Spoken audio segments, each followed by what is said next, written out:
మన క్రియల ఫలము తప్పనిసరిగా మనం అనుభవించాల్సి ఉంటుంది. అందుకే రక్షణ పొందినోళ్ళు పొందనోళ్ళు. పాపమే మన పథ్యం, పాపమే ప్రధాన సమస్య, పాపమే మన దరిద్రం.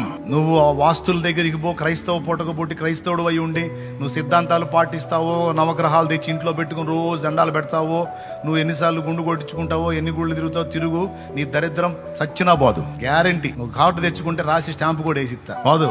ఎప్పుడు పోయిద్దంటే నేను చెప్తున్నా, నీ మీదున్న పాప భారం తొలగాలి ముందు.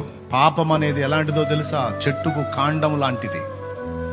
దాని నుండి వచ్చే దుష్ఫలితాలు కొమ్మలు లాంటి. ఎవడి దగ్గరికి పోయినా కొమ్మలు కట్ చేయడానికి ట్రై చేస్తాడు, కాండం అక్కడే ఉంటది, మళ్ళా ఉత్పత్తి స్టార్ట్ అవుతా ఉంటది, నీ కర్మ అంతే కాలుతుంటది.